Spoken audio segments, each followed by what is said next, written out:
Saludos y bienvenidos a Café y Más. Hoy es viernes 23 de mayo y nosotros comenzamos. Como ya saben, queda muy poco para que se celebren esas elecciones al Parlamento Europeo el próximo domingo 25 de mayo. En el programa de hoy hablamos con dos de los candidatos de los dos grandes partidos políticos, del Partido Popular y Partido Socialista. Pero como siempre los detalles se los contamos con el siguiente vídeo.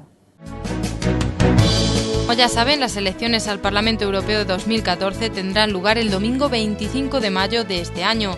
En ellas se elegirán por sufragio universal directo, libre y secreto los 751 diputados europeos que integrarán la Eurocámara y que representarán a la ciudadanía europea en el periodo comprendido desde 2014 a 2019, la octava legislatura. Serán las primeras elecciones tras la entrada en vigor del Tratado de Lisboa, que introdujo cambios en la composición de la Cámara y dio más poder al Parlamento Europeo.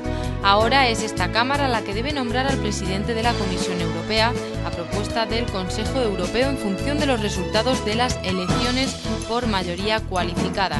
Esta noche, por motivos de agenda, no ha sido posible juntar en debate a los dos candidatos de los dos grandes partidos que nos acompañan.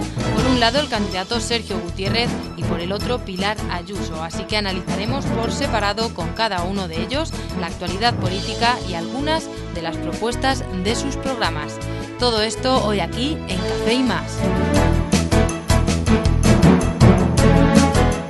Pues ya lo han visto, estos son los contenidos que abordamos esta noche aquí en directo en Café y Más. A ustedes recordarles, ya saben, que pueden participar con nosotros en cualquier momento. ¿Cómo pueden hacerlo? De dos formas y muy fáciles.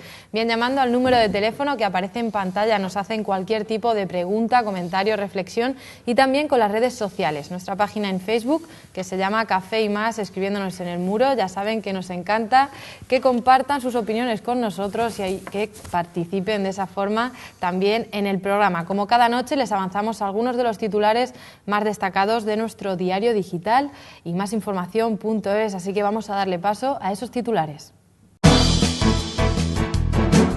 En Agudo, preocupación ante la falta de instalaciones. Según ha sabido y más información, la población ciudadraleña de Agudo se encuentra en una complicada situación con respecto a alumnos y alumnas de la ESO. Esta localidad no cuenta con un instituto propio, dada la reducida población de la que dispone. En Puerto Llano, María Auxiliadora sale a la calle. En la región, crean una vacuna oral frente a la tuberculosis. Y en Ciudad Real, nuevo plan para los pequeños municipios. Pues ya saben, si quieren ampliar toda esta información que les avanzamos, pueden hacerlo ya en nuestro diario digital y másinformación.es. Dicho esto, vamos comenzando, como ya les decíamos al principio del programa. En la noche de hoy vamos a dedicarla a diferentes entrevistas. Por un lado, a Pilar Ayuso, la candidata del Partido Popular, y por otra, a Sergio Gutiérrez, el candidato y eurodiputado, que nos acompaña esta noche en primer lugar. Sergio, buenas noches. Hola, buenas noches, ¿qué tal? Bueno, pues un placer que nos hayas podido hacer un hueco en tu agenda tan... Nada, muchísimas gracias a vosotros. Es verdad que estamos en el sprint final, pero se agradece siempre que un medio de comunicación nos haga un hueco para poder expresarnos. Gracias. Pues muchísimas gracias, Sergio. A mí me gustaría comenzar esta entrevista pues con una pregunta que se hace muchísima gente y que me parece que va a estar encantado en podernos contestar, y es: ¿cuál es el trabajo realmente de un eurodiputado? Pues es muy difícil de concentrar, porque claro, al final nosotros somos un parlamento que defendemos los intereses de los ciudadanos en la única institución que representa realmente el interés general ciudadano, porque el Consejo es la representación de los Estados y la Comisión es también el Gobierno de Europa, elegido hasta el día de hoy por los Estados también. Nuestro trabajo, ¿en qué consiste? En legislar y en controlar la acción de los gobiernos, en este caso del Gobierno Europeo y de la Comisión Europea y del Consejo. Trabajamos divididos en comisiones, en empleo, en agricultura, y lo que intentamos es todos los días, como digo, especializarnos en alguna cuestión concreta, y el intentar, pues vía enmiendas, vía preguntas escritas, vía intervenciones en el Pleno, pues defender los intereses, en este caso, pues de España o de Castilla-La Mancha. ¿Qué significa eso para ti, Sergio, el poder representar a tu país allí, hacer política, como quien dice, para todos nosotros? Pues yo recuerdo el primer día que me senté allí, ¿no? Yo entré un año más tarde, apenas 28 años, y me acuerdo la sensación que tuve la primera vez que entré en el escaño y fue un gran vértigo, una gran responsabilidad. La pregunta de poder estar a la altura de este Parlamento, que impresiona una barbaridad. Pero luego al final el peso del vértigo, lo que con el trabajo del día a día, lo que se convirtió en una gran responsabilidad, porque al final todo está pasando en Europa. Europa ahora mismo asume todas las competencias en economía, te influye de una manera directa en las políticas sociales, en los derechos de los ciudadanos. Todo pasa por esas cuatro paredes, ¿no? por esa institución, por esas instituciones. Por lo tanto, ese vértigo se convierte en una gran responsabilidad que te exige estar todos los días preguntándote si no solo si estás a la altura, sino si estás cumpliendo con tu papel de defender a una ciudadanía que en teoría cree en ti, que te representa, o a la que representas y en la que crees que puedes hacer muchas cosas para mejorar las cosas.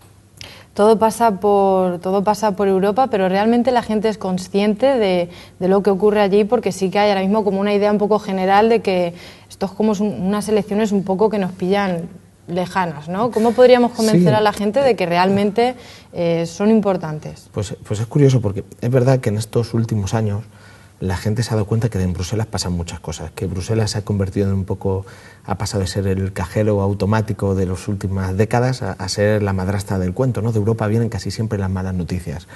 Y claro, se han dado cuenta que Europa sí decide mucho.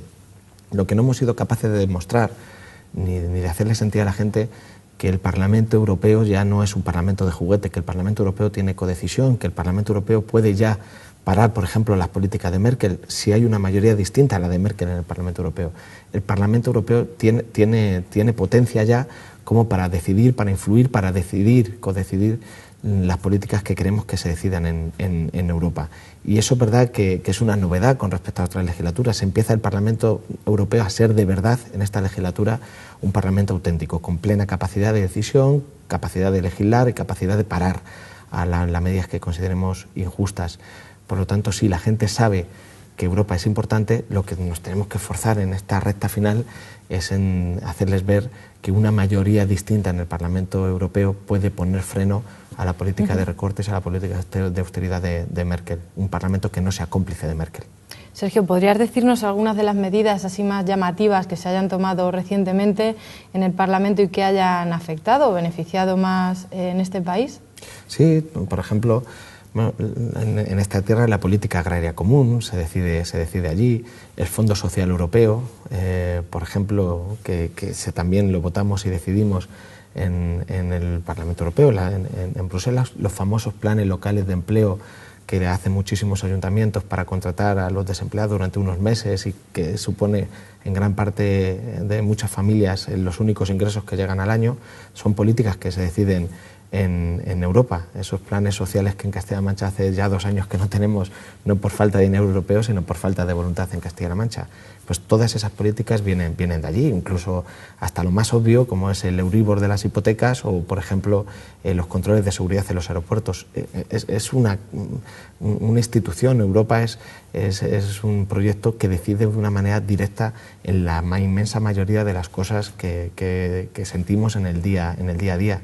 Desde el empleo, la economía, la libertad, la seguridad, los derechos civiles, Europa, aunque no se la ve, está. No se la ve, pero se siente, ¿no? Sí, sí. Se podría decir. Sergio, a mí me gustaría también una de las cifras que también está ahora mucho en boca de todos, si no quieres contestar no pasa nada, pero es el sueldo de un eurodiputado. Por supuesto que quiero contestar. Vamos. ¿Quieres contestar? Sí, vale. No, por ¿Cuánto supuesto. es realmente? Porque sí que las cifras bailan un poco, depende de quién las diga. Entonces... Claro. No, pues yo creo que aquí tenemos que ser totalmente transparentes y en política no puedes no ocultar ni un solo dato de lo que ganas, de nada, ¿no? La transparencia y la política tienen que ser de la mano. Y es verdad que el Parlamento Europeo es un Parlamento muy transparente, mucho más con el trabajo de los eurodiputados, con las intervenciones, casi todo se enseña. Pero yo creo que no hay que enseñar casi todo, hay que enseñarlo todo. Por ejemplo, nuestro salario es un salario excesivo, visto desde el punto de vista de un español, muy alto, demasiado alto. Es verdad que es un salario europeo, que claro, visto por un alemán, pues es un salario medio, visto por un español es una barbaridad. Por lo tanto, sí, nosotros lo que estamos diciendo precisamente que en el salario del eurodiputado se viene reflejada esa dualidad de Europa que hay que acabar hoy en Europa, que tenemos un norte con unos salarios altísimos y un sur condenado a trabajar 12 horas por 500 euros al mes. Por lo tanto, en esa divergencia, claro, choca nuestro salario. ¿Cuál es? Pues nosotros tenemos 6.000 euros de salario neto al mes, cobramos 300 euros de dieta diaria por cada vez que estamos allí firmando completo. No hay una cantidad exacta fija al mes, porque depende, claro, de las sesiones parlamentarias, de las sesiones plenarias, de las veces que vas, si tienes trabajo. No se puede establecer un salario al mes, decir, este mes he cobrado tal, lo voy a cobrar todos los meses. Por ejemplo, cuando no hay actividad parlamentaria, esas dietas no se cobran. Claro. Y ese es el salario normal.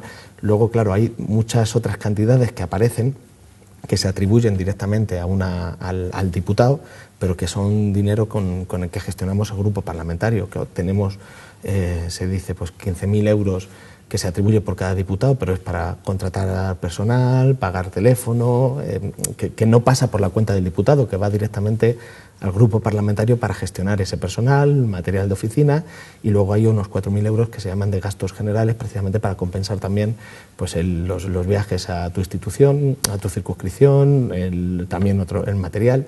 Es decir, es mucho dinero para poner en funcionamiento una máquina que es brutal, pero el salario real del diputado, lo que podemos establecer es el que he contado. Luego hay muchísimas cantidades que se nos atribuyen, pero que no en nuestra nómina, por decirlo sí, que se van manera. Sumando, pero que son un poco, que van variando, ¿no? También, según la actividad política. Sí, es eso. Como le digo, hay dos cifras, ¿no? Y por lo tanto hay algunas que sí que vienen como tu nómina y otras que son, aunque se atribuyen conceptualmente por cada diputado, la gestión del grupo parlamentario, no pasan por nosotros. Bueno, pues vamos a ir metiéndonos en materia. Sergio, como eurodiputado joven que eres también, me gustaría saber un poco tu valoración acerca de un colectivo que está siendo al que está dañando mucho la crisis que nosotros, que es el paro juvenil. ¿Cómo valoráis esta situación? ¿Cómo se va a combatir contra ella en Europa? Pero ya no solo contra ella, sino también el paro en general aquí en España. Sí, nosotros lo que estamos diciendo es que Europa tiene que garantizar una oportunidad a los jóvenes. Que claro, ser europeo hoy tiene que significar también que Europa, después de dar 600.000 millones de euros a la banca, con el dinero de todos, tiene que recuperar dinero de la banca a través de un impuesto para, por ejemplo, dar oportunidades a los jóvenes y a los parados mayores de 50 años que están desde hace tiempo en el desempleo y que no reciben ninguna oportunidad desde lo público. Por lo tanto, un impuesto europeo por el que recaudar, por ejemplo, solo en España 1.500 millones de euros al año, como calculan algunos economistas. Con ese dinero que hacemos, favorecer la contratación y para ello nosotros nos comprometemos a multiplicar por 3 hasta los 21.000 millones de euros al año la garantía de empleo juvenil. Parece una barbaridad, pero claro, comparado con los 600.000 millones de euros que hemos dado a los bancos, pues es apenas un porcentaje mínimo de ese dinero. Con eso, la Organización Internacional del Trabajo nos está diciendo que en el corto plazo podríamos reducir en más de la mitad el desempleo juvenil en el conjunto de la Unión Europea y, por supuesto, en países como el nuestro. Necesitamos iniciar un camino y solo podremos, con incentivos, con ayudas, con políticas serias, favorecer la contratación de los jóvenes. Pero no es solo crear empleo, no es solo crear por crear. Es verdad que la creación de empleo solo vendrá una creación sólida del crecimiento económico. Hay que cambiar la política económica que tanto nos está oficiando desde Europa para potenciar el crecimiento y el empleo. Si no, solo serán medidas paliativas. Pero no es solo crear por crear. Yo creo que lo que tenemos que mandar desde Europa es un doble mensaje a nuestra generación, a mi generación, a mi hermano gemelo. Es que no puede trabajar o no se puede permitir trabajos de 12 horas por 500 euros a la generación mejor formada, que también hay que garantizar calidad en el empleo, dignidad en el trabajo, y la dignidad la da fundamentalmente el salario. Y por eso queremos que tiene que ir de la mano, fomentar la contratación, pero al mismo tiempo establecer una garantía de salarios mínimos en Europa. Lo repito, Europa estará muerta como proyecto político si seguimos permitiendo que el norte investigue, se desarrolle, mantenga su estado del bienestar, cobren salarios de 2.500, 3.000 euros al mes, mientras que un sur está condenado a los servicios, al sector primario y a trabajar, como digo, jornadas infinitas por 500 euros. Eso no puede ser Europa. Y si lo es, como digo, estará acabada como proyecto político. O sea, ¿consideras que el crear por crear no es necesario, sino que tiene que ir acompañado de una calidad laboral, ¿no? No es simple el hecho de crear trabajo. Es imprescindible. Por ejemplo, es que hay muchas cosas que están pasando en nuestro país al calor de la reforma laboral que no tienen ninguna explicación. Yo lo pongo muy claro. Mira, la reforma laboral del Partido Popular se explican en varios ejemplos. Uno, por ejemplo, en el ejemplo de Coca-Cola. Una empresa que ha cerrado el ejercicio anterior, con 500, 600 millones de euros de beneficios. ¿Cómo puede devaluar los salarios a los trabajadores teniendo 600 millones de beneficios netos? ¿Cómo puede quitarles, despedir y hacer un ERE de 1.200, 1.300 trabajadores cuando en España tienes 500, 600 millones de beneficio? Es porque se ha cambiado una palabra en una reforma laboral. Mira, las reformas laborales decían que esas empresas podían devaluar o hacer un ERE cuando vinculaban o cuando tenían consecutivos 3 trimestres, 9 meses de pérdidas. Cuando una empresa demostraba 9 meses de pérdidas podía devaluar los salarios o iniciar un ERE. Ahora no, ahora con la reforma laboral del PP no son 9 meses de pérdidas, son 9 meses de menos beneficios. Y los beneficios se obtienen menos beneficios, por ejemplo, repartiendo más beneficios entre los accionistas. Entonces, claro, hay una total libertad para devaluar salarios, para despedir con menos regulación. Por lo tanto, todas estas cosas que a veces estamos viendo como normales por la crisis económica no tienen ninguna justificación. Hay que volver a dar protección al trabajador. Y en esto no hay nada más dramático que lo que, por ejemplo, dijo el otro día la Comisión Europea, que el señor Barroso. Dijo, oye, en España ya trabajar no es sinónimo de salir de la pobreza. Es decir, que con el trabajo que se crea, con los ingresos o el salario que se recibe, ya no tenemos suficiente para pagar la luz, el agua, la hipoteca, llenar la cesta de la compra, pero hay algo más dramático que eso, que el trabajar ya no sea suficiente para poder tener una vida digna. Eso hay que cambiar. ¿Cómo? Con regulación. Y hay que proteger a la inmensa mayoría de la gente frente a aquellos que no tienen conciencia social más allá del beneficio por el beneficio. Y esa es la Europa que queremos recuperar, y esa es la Europa que tenemos la oportunidad de recuperar dentro de 48 horas. ¿Cómo valoras el estado de bienestar en este momento aquí en España? ¿Están garantizados? ¿Hasta qué punto están garantizados realmente esos servicios sociales? Pues mira, yo llevo demasiado tiempo escuchando que el estado del bienestar era una quimera, que vivíamos por encima de nuestras posibilidades, que era un derroche. Claro, la pregunta que me hago hoy es ¿cómo podemos recortar? O sea, ¿cómo podemos estar apretándonos el cinturón en educación y en sanidad? ¿Cómo somos incapaces de mantener un estado del bienestar que creamos los socialistas, Felipe González, en un país con una renta per cápita de $3.000 al año, de una renta per cápita de $3.000, cuando hoy en España tenemos una renta per cápita hasta 10 veces superior, $3.000 per cápita? Por lo tanto, cabe en la cabeza de alguien que estemos desmantelando todo lo que fuimos capaces de crear cuando éramos 10 veces más pobres de lo que somos hoy como país. No es que estemos viviendo por encima de nuestras posibilidades, es que ahora estamos redistribuyendo por debajo de nuestras necesidades como país.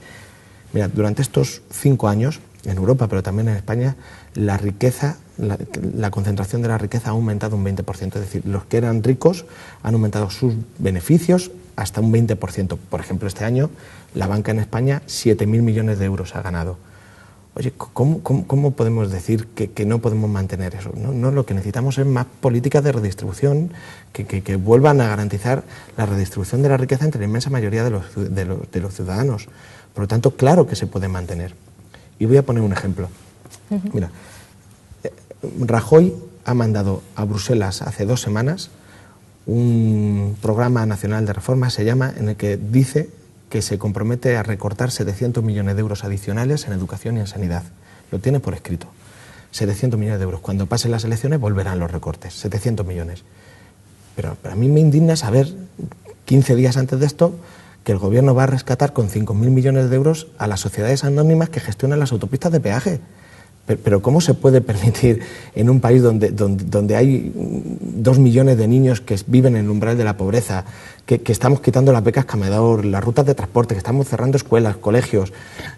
¿Cómo se puede permitir que si hay 5.000 millones de euros se destine a rescatar a sociedades anónimas de autopistas de peaje y no a rescatar a las personas de la exclusión, de la pobreza? ¿Cómo nos pueden decir con esos datos que hoy el estado del bienestar no es sostenible? No, hombre. No es que no se pueda sostener, es que hay que crear las políticas necesarias para que sea sostenible, que es distinto. O sea, rescates bancarios frente a esa política hipotecaria.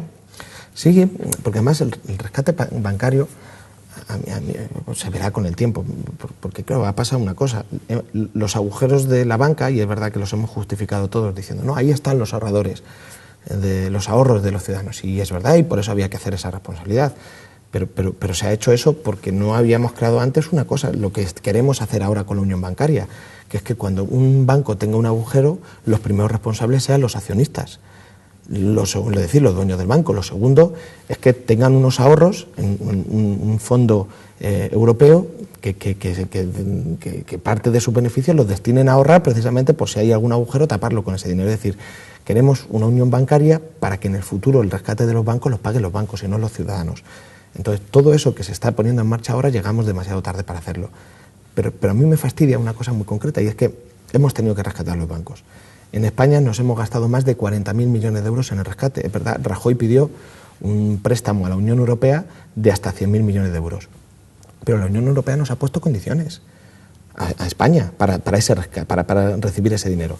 Primero, un tipo de interés, pero segundo, nos ha dicho, bueno, tenéis que reformar el mercado de trabajo, hacer una reforma laboral, tenéis que reformar las pensiones, tenéis que hacer una serie de cosas que España está cumpliendo.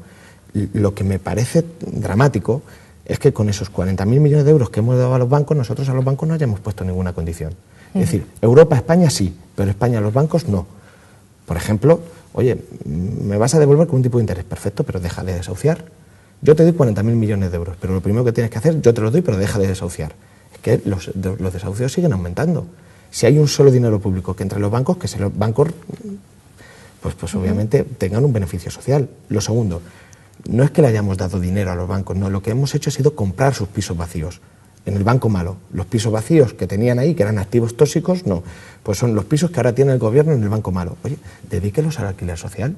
Hay gente que no puede pagar una hipoteca de 700 euros, pero puede pagar un alquiler social de 150. Oye, facilite con esos pisos que usted está comprando, en vez de vendérselo a sociedades o a fondos de inversión de Asia o de países árabes que están comprando urbanizaciones enteras, dedíqueselo a los ciudadanos, ponga un plan de alquiler social. Y lo tercero, ponga objetivos vinculantes de crédito. Que no puede ser que las pequeñas y medianas empresas hoy estén cerrando por falta de crédito, porque o no le dan crédito o el crédito que le dan se lo dan al 6 al 7%. Oye, si hay un rescate público, que haya condiciones públicas. No, sin duda el rescate también ha sido uno de los temas que también como que ha saltado un poco la crispación de la gente, ¿no? También hablando un poco de esa credibilidad política que ahora mismo pues como que brilla un poco por su ausencia también, ha disminuido mucho esa credibilidad. ¿Eres optimista, pesimista acerca de esto? ¿Crees que la gente va a volver a creer de alguna forma en los políticos? También es que hay muchos factores, ¿no?, que influyen. Solo volverán a creer cuando la política resuelva sus problemas. Durante todos estos tiempos en campaña electoral me han preguntado, oye, ¿no le preocupa a usted el populismo en Europa? Digo, sí, pero ¿cómo no va a crecer el populismo si la gente piensa que la política no sirve para resolver sus problemas? Si la política no sirve para resolverle su problema de empleo, de aumento de la pobreza, de la exclusión, obviamente la gente desconecta de la política. Lo que nos tenemos que esforzar en explicar en esta recta final, lo llevamos haciendo muchos días, es que no es la política general, es que son determinadas políticas que nos han llevado a la asfixia económica y al precipicio social. Por ejemplo, cuando iniciamos la crisis económica, se inicia en Estados Unidos, y pasa a Europa, de banco a banco, ¿no? Se pasa a Europa. Pero Estados Unidos desde el principio hace una política distinta, la que defendemos nosotros, de estímulos. Y es verdad que no se preocupa tanto ni del déficit ni de la deuda pública al inicio, pero es que durante todo este tiempo Estados Unidos ha salido de la crisis hace ya varios años. Y nosotros seguimos en ella hundidos en la crisis. Pero es que durante todos estos años Estados Unidos ha creado 7 millones de puestos de trabajo. Europa ha destruido 7 millones de puestos de trabajo. Claro, es que no es una cuestión de que fuera el único camino posible, el inevitable, ¿no? Es que había distintas opciones. Obama acertó y Merkel se equivocó.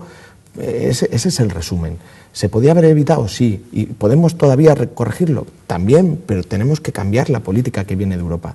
Es verdad que los países por sí solos ya no tenemos márgenes suficientes para resolver una crisis de esta magnitud. Es verdad, ni podía Rajoy solo, ni puede ahora, ni puede Zapatero.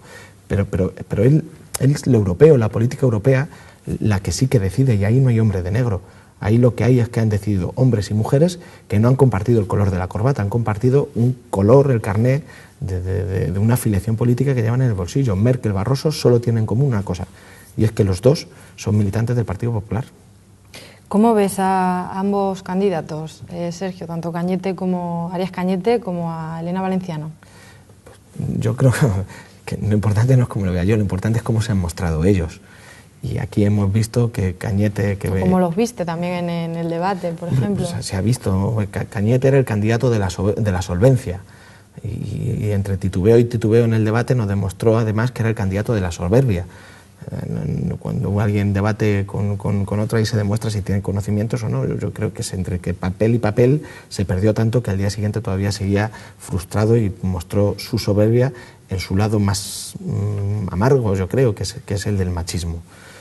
Y yo creo que se ha demostrado. Nos querían vender que era el candidato que mejor iba a defender los intereses de los españoles en Europa, y hemos visto durante estos tiempos, por ejemplo, cuando el Partido Popular se ha levantado del pleno del Ayuntamiento, cuando los padres de Toledo, cuando los padres y madres de los niños enfermos con cáncer les estaban recriminando las consecuencias de sus políticas, pues han demostrado no solo que no son los que mejor los pueden defender, porque no puede defender nadie a aquel que desprecia cuando le cuenta sus problemas. Y también yo creo que ahí se han equivocado, se han equivocado de actitud, se han equivocado de soberbia, con la soberbia, y sobre todo se están equivocando mucho al despreciar a todos aquellos que tienen algo que decirles, que reprocharles, o simplemente que no están de acuerdo con ellos. Esa no es la actitud de un político. Y Elena Valenciano creo que está representando todo lo contrario. Primero porque se ha tomado en serio esto, y por eso ha sido la primera candidata que en el mes de enero ya dijo: yo quiero hablar de Europa, y para eso hemos propuesto 100 medidas concretas para cambiar, para girar completamente la situación. Nada de palabrería, 100 compromisos concretos que podemos hacer desde Europa para mejorar la situación en nuestro país. Y yo creo que que ha hecho una campaña de cercanía y empatía, que es lo que necesita la gente en estos momentos. Sergio, queda poco tiempo de entrevista. Me gustaría finalizar que nos contases, ¿cuál van a ser los 3 pilares básicos, 3, 2, 1, los que quieras, que se van a defender en Europa por vuestra parte? Primero, crecimiento y empleo. Es fundamental tomar toda y cada una de las medidas que se tomen allí. Lo primero que se tiene que hacer los próximos responsables del gobierno europeo es decir: esto sirve para crear empleo o no sirve. Y para recuperar, como digo, ese crecimiento y empleo hay que hacer muchas cosas. Primero, ingresar más a las bancas, a las grandes fortunas, y destinar ese dinero a aumentar la inversión, a crear empleo juvenil, a favorecer los programas de empleo para los parados de larga duración, y para también crear un plan Marshall, que es lo que necesita Europa, que es lo que nos está reivindicando todas las organizaciones económicas del mundo. Un nuevo plan Marshall, ya no con dinero americano, sino con dinero europeo, que lo hay, para favorecer el crecimiento, el empleo y la inversión. Lo segundo, la igualdad. Hoy, para mi generación, Europa ya no es un espacio de oportunidades, es un espacio de desigualdades. Y tenemos que acabar con esa desigualdad en los salarios, en los derechos, en las libertades. Y para eso tenemos que legislar más. Que Europa no se puede preocupar solo de legislar para los bancos, para regular capitales, que tenemos que regular derechos y libertades. Y para eso Europa, vuelvo a decir, si no es capaz de garantizar que un alemán y que un español, o que un holandés y un griego tienen las mismas oportunidades, unas oportunidades mínimas parecidas, el proyecto europeo habrá acabado, y tenemos que recuperar esa Europa social. Y lo tercero, sí, por supuesto, tenemos que apostar también por un desarrollo sostenible. El gran problema que tenemos hoy en el medio plazo en la Unión Europea se llama eso, es un problema medioambiental de energía, que dependemos de otros países que hacen que, por ejemplo, el recibo de la luz en nuestro país se dispare año a año, mes a mes. Necesitamos también apostar por luchar contra el cambio climático, por la política del agua, lo que es en definitiva una política medioambiental transversal. Ese es el gran reto a medio plazo que tenemos en la Unión Europea, y para eso también necesitamos una estrategia, y una estrategia que venga con financiación suficiente. Pues Sergio Gutiérrez, un auténtico placer tenerte con nosotros esta noche. Muchísimas gracias, Sergio. Muchísima suerte.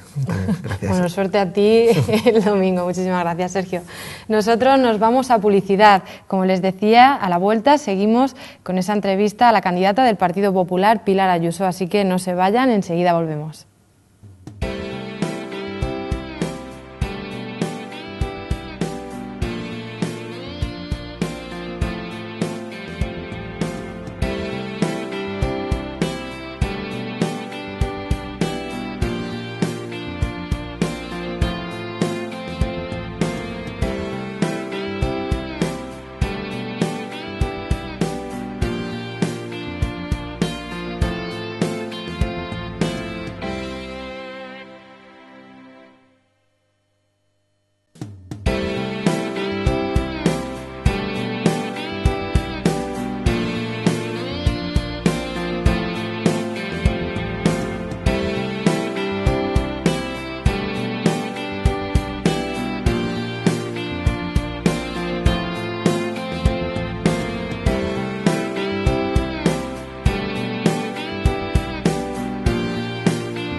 Bueno, pues tras este corte publicitario seguimos aquí en directo en Café y Más. A ustedes recordarles, como siempre, que pueden participar con nosotros en cualquier momento del programa. ¿Cómo pueden hacerlo? Pues de dos formas, muy fácil. Bien, llamando al número de teléfono que aparece en pantalla. Nos hacen cualquier tipo de pregunta, comentario, reflexión, y también con las redes sociales. Nuestra página en Facebook, que se llama Café y Más, escribiéndonos en el muro, y ya saben que estamos encantados de que participen así con nosotros. Antes de la publicidad, como ya les avanzábamos en el vídeo del principio del programa, entrevistábamos a Sergio Gutiérrez, candidato por parte del Partido Socialista a estas elecciones europeas, y puesto que ha sido imposible juntar a ambos candidatos, pues vamos a hacer entrevistas por separado. Vamos presentando también a la invitada, la candidata por parte del Partido Popular. Ella es eurodiputada, Pilar Ayuso. Bienvenida, buenas noches. Muy buenas noches.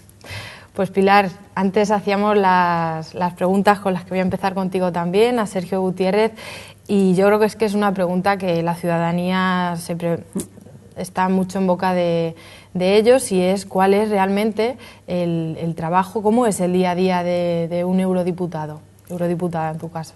Pues es un trabajo pues muy intenso, porque estamos de lunes a jueves, es una semana corta y hay que aprovecharla muy bien.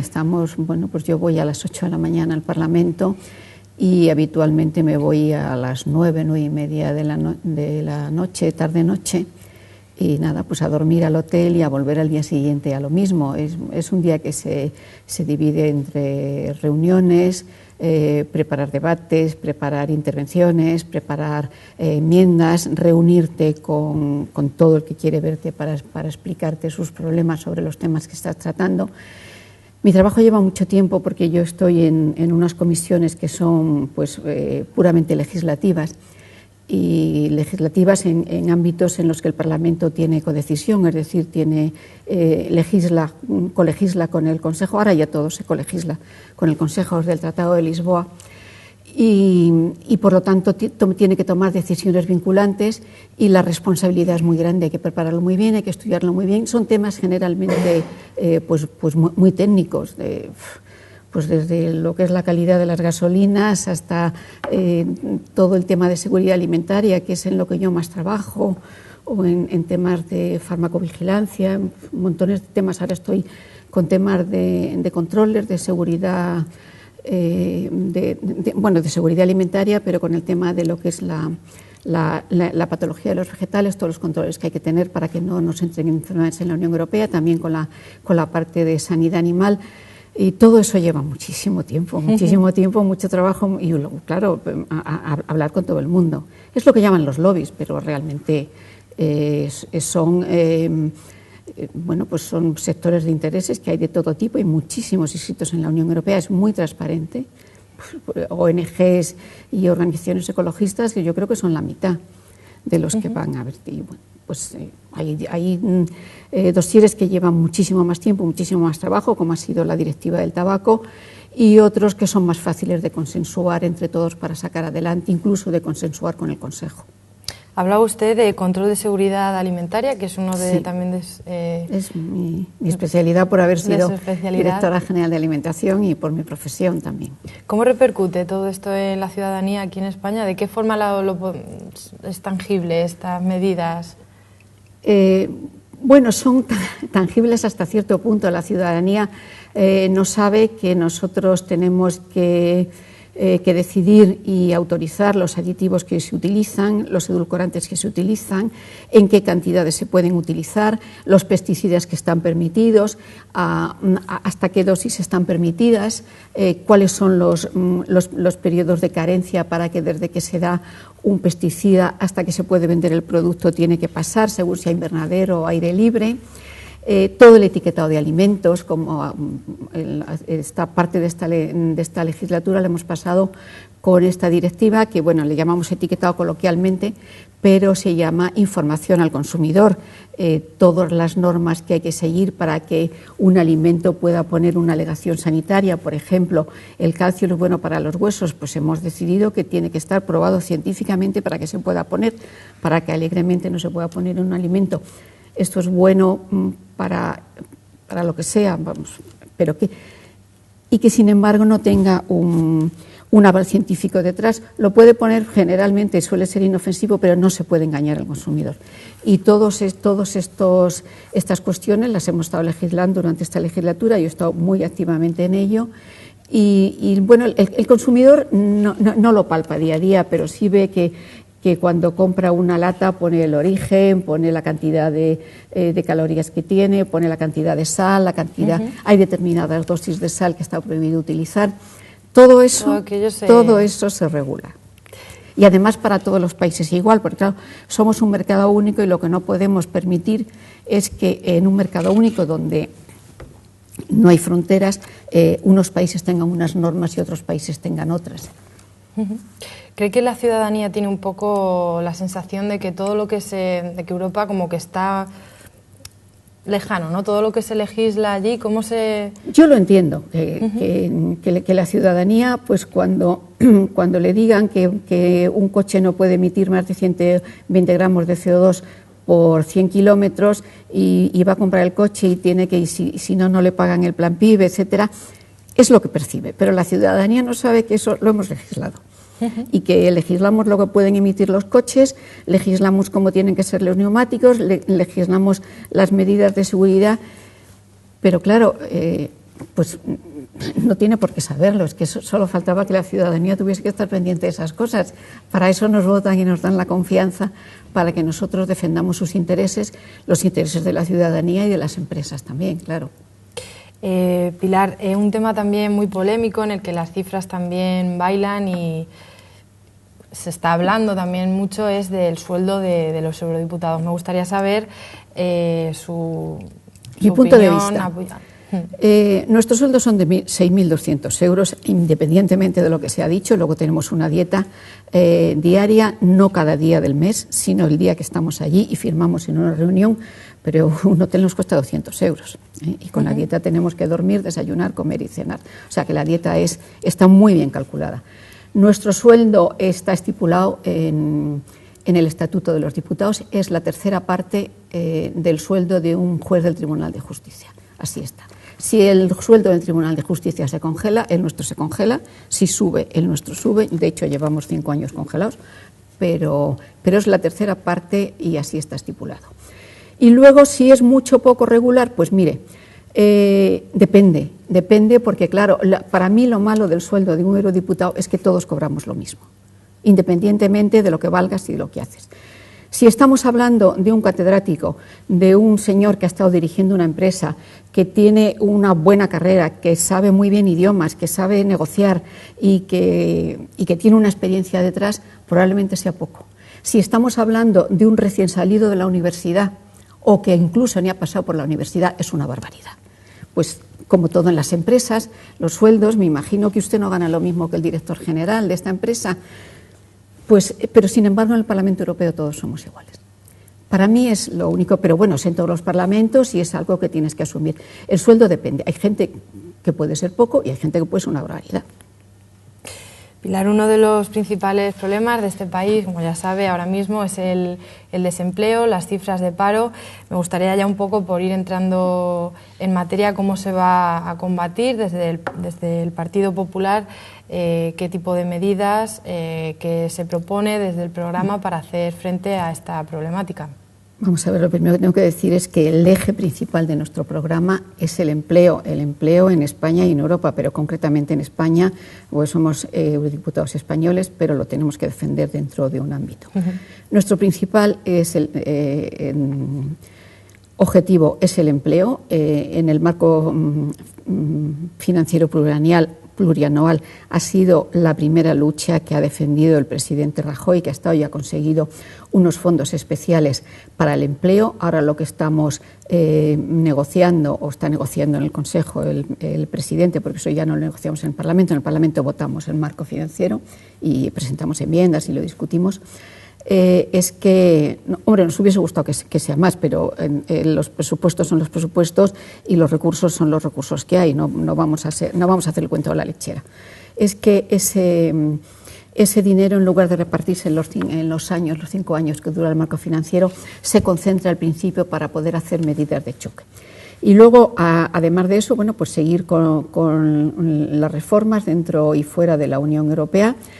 Se ha demostrado que con reformas, haciendo que las empresas sean más competitivas y tengan una economía saneada, es como se genera empleo. El empleo no lo crean los Estados por mucha inversión pública que hagan, y menos si la inversión pública que hacen la hacen sin los recursos necesarios para poderla hacer, endeudándose desaforadamente. Entonces, al final lo que se hace es que se llega a una situación bueno, pues como la que hemos llegado, que llega un momento en que ya nadie te presta dinero. Y eso y luego también pues con una buena formación de los jóvenes, de las mujeres, para que puedan competir a la hora de buscar trabajo. En desempleo juvenil, ¿todo basado en formación? No, todo basado en formación, no. Vamos a ver, he estado hablando de que las empresas sean competitivas, de que las economías estén saneadas, pero claro, si no tienen una buena formación, tú puedes tener montones de ofertas que si no no cumplen los requisitos, no te van a dar el puesto de trabajo. Entonces, creo que la formación es muy importante, pero también que la economía funcione y que sea competitiva. Es la forma de crear empleo. En España, en los años del 96 al 2004, en el anterior gobierno del Partido Popular, también nos encontramos con un paro tremendo, también se hicieron reformas, la economía empezó a funcionar, las empresas empezaron a ganar dinero y hubo muchísimo más empleo y prácticamente creamos más de la mitad lo crearon las empresas poniéndole los medios, más de la mitad de los empleos que hubo en la Unión Europea. Lo que está demostrado es que, claro, que para que haya empleo tiene que funcionar la economía, porque las empresas que son las que dan el empleo no son ONGs y vamos, si no ganan dinero no ofrecen puestos de trabajo. Ahora si ganan dinero y les va bien, desde luego que dan puestos de trabajo.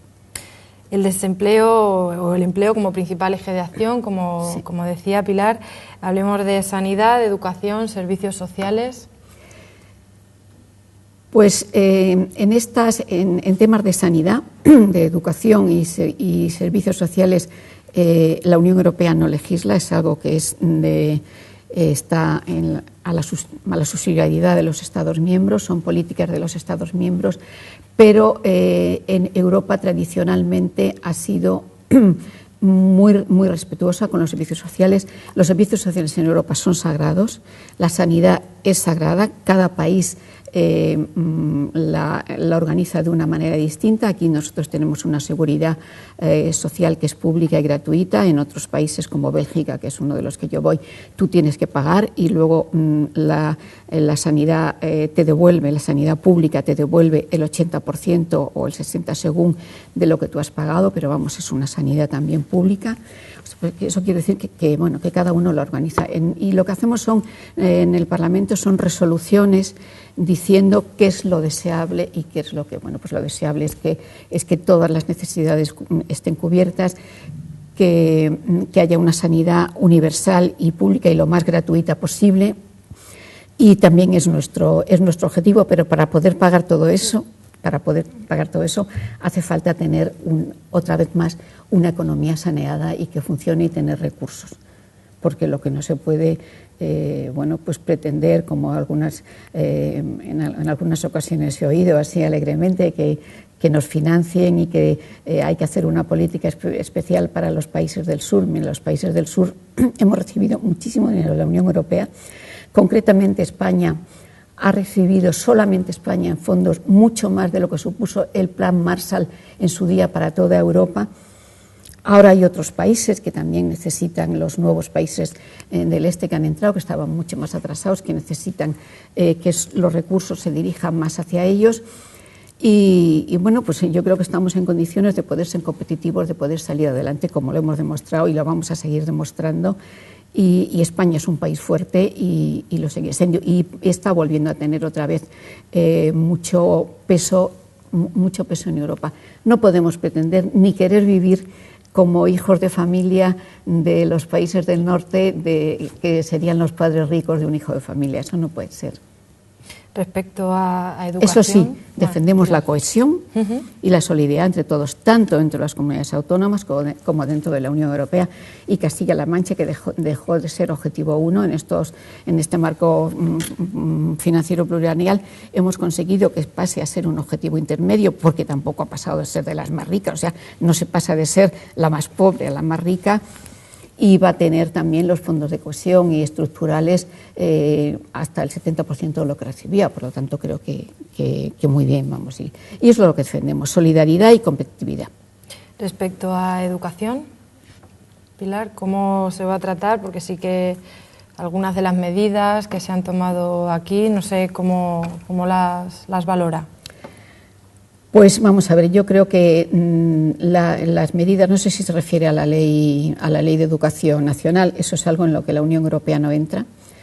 La Unión Europea lo único que da fondos para las becas Erasmus y luego ha legislado sobre el plan Bolonia, sobre cómo tienen que ser las normas para estudiar, para así facilitar también la movilidad de los futuros profesionales que han estudiado y que tengan los mismos conocimientos o por lo menos homologables. Eso es lo que legisla la Unión Europea. En cuanto a la ley de educación, creo que es una ley de educación que lo que busca es la excelencia. Hay que buscar la excelencia en nuestros estudiantes, que no tengan la facilidad de que con poquito se aprueba. Hay que esforzarse. Yo estudié en una época en la que todo era mucho más difícil y sin embargo me he esforzado, he estudiado, y el que más estudia sale adelante. Lo que no se puede pretender es que rebajemos los niveles hasta el último de la clase, porque claro, entonces al que quiere trabajar, al que quiere luchar, al que quiere salir adelante, al que es competitivo, se le está haciendo un flaco favor, porque al final no va a tener el nivel que la sociedad y que la economía te va a exigir. Después, bueno, pues yo no sé los detalles, pero creo que el objetivo es ese y cualquiera, pues pasa como en los deportistas, todos se esfuerzan por ser el mejor. Y luchan muchísimo y creo que ahí tenemos ejemplos maravillosos. Pues el estudio no es que sea un deporte, pero lo podemos equiparar. Cambiando de asunto totalmente, me gustaría también saber su punto de vista hacia la política de inmigración, ahora con el problema de las fronteras. Sí, la política de inmigración, sobre todo Italia y España, y en eso vamos unidos defendiendo lo mismo, tenemos un grave problema porque somos la frontera de África, que es de donde nos viene y donde funcionan las mafias, porque del resto de los países los inmigrantes llegan por su cuenta y no vienen estas oleadas manipulados por las mafias y engañados por las mafias que vienen a Europa desde los países de África. Nuestra política, lo que defendemos es que Europa tenga de una vez por todas una política de inmigración común. Son fronteras europeas, no son las fronteras de Europa, de España o de Italia, son las fronteras europeas. Y lo mismo que está muy defendida las fronteras para la inmigración turca, hay que defender también las fronteras para la inmigración. Y cuando digo defender, digo que no se permita a las mafias, porque la inmigración es un drama y los primeros que las utilizan son ellos. Y por una parte defender las fronteras, que Frontex funcione, el sistema Frontex de la Unión Europea funcione mejor, que se refuerce y sobre todo hacer una ayuda en estos países para que se resuelva el problema dentro del país, en lugar de que tengan que venir aquí a buscar un trabajo y a buscar la vida. Europa realmente es la parte del mundo que da más dinero en cooperación, pero hay que seguir ayudando y hay que seguir haciendo esto y hacerlo de una manera de evitar que, pues que en estos países hay muchos dictadores y muchos corruptos que están gobernando los países.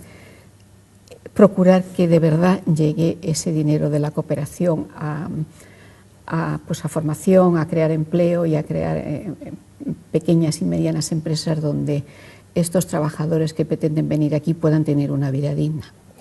O sea, podríamos decir no actuar tanto en las vallas, pero sí en los núcleos de conflicto. Hay que actuar en los núcleos de conflicto y también, bueno, pues con medidas disuasorias, claro. Sobre todo no para ellos realmente yo creo que son pues una pobre gente engañada, que se creen que vienen aquí a tener lo que no tienen allí y a veces lo encuentran, pero a veces, bueno, pues incluso mueren en el camino. ¿Qué tipo de dispositivos, de medidas se tienen o se pueden tener para combatir este tipo de mafias? No sé hasta qué punto está controlado esto por parte de... Sí, este tipo de mafias, la única forma de controlarlas son la colaboración de los estados donde operan. Uh-huh. Y también, bueno, se ha hecho se hace lo que se puede y hasta donde se puede. Vale. Pilar, como ya sabe, Castilla-La Mancha es una comunidad autónoma en la que la agricultura es una importante fuente de riqueza. Todas las medidas que se toman en el Parlamento Europeo pues afectan tanto a agricultores como a ganaderos. Me gustaría saber un poco pues cómo valora esa política agraria comunitaria. Bueno, para mí la política agraria es a lo que me he dedicado toda la vida, por ser ingeniero agrónomo, por ser funcionario del Ministerio de Agricultura. Entonces te he hecho una pregunta fácil. Y es una pregunta que es muy fácil, le tenía que decir eso. Le agradezco que me pregunte eso. Es muy fuerte. Yo estuve negociando con Loyola de Palacio la OCM del aceite de oliva, que quedó estupendamente, y además conseguimos muchas más cosas respecto, bueno, pues a la prima de la vaca nodriza, a la cantidad de cuota que tuvimos para bovino macho. Yo creo que los agricultores se tienen que acordar de lo bien que fue todo eso. De hecho, en esa época la renta agraria de los agricultores subió el 30%, después en los años del Partido Socialista con unas negociaciones pésimas, porque ahí tenemos el azúcar, el algodón. El azúcar perdimos nos rebajaron la cuota al 50% por no defenderla bien, y perdimos la azucarera de Ciudad Real. En el algodón nos quedamos sin algodón. Pues una serie en el aceite de oliva que faltaba, tenía Miguel Arias, el ministro anterior, apalabrados 119 millones de euros por la diferencia de producción que no se llegó a ajustar cuando la OCM anterior, y al final, bueno, pues llegaron allí, no quisieron ayuda y nos quedamos con 20. A Portugal, con 10 veces menos olivos que nosotros, le dieron 19. Pues eso demuestra que hay que pelear muchísimo en la Unión Europea. Y ahora, en esta última reforma de la política agraria común, afortunadamente había una propuesta muy mala. La propuesta se presentó en enero de 2011. En noviembre del 2011 el gobierno español todavía no había dicho si le gustaba, si no le gustaba, no había hecho ninguna propuesta. Yo creo que era de los pocos países, el único país con una agricultura de peso que no había hecho propuestas todavía sobre los reglamentos, que eran 4 reglamentos que teníamos encima de la mesa, pero en diciembre ganamos las elecciones y se le pudo dar la vuelta y la propuesta era una tasa plana para todas las hectáreas, que así, para entendernos, pues pasaríamos a recibir los agricultores españoles, que teníamos una media, tenemos de 300 y pico euros por hectárea a 100 euros por hectárea, porque claro, eran todas las hectáreas igual. Claro, lo que se consiguió es que hubiese una convergencia interna y una convergencia externa, de forma que las ayudas sean pues parejas con lo que se estaba recibiendo hasta ahora, aparte de una ficha financiera muy importante de 47.000 millones de euros. Y bueno, pues estamos muy satisfechos, pero esto demuestra que hay que pelear, que hay que luchar, y que desde el Partido Popular, desde el Gobierno del Partido Popular, lo hacemos a tope. A tope con la PAC, Pilar. A mí me gustaría también saber un poco pues su valoración acerca de los candidatos para las elecciones, tanto de Elena Valenciano como de Miguel Arias Cañete.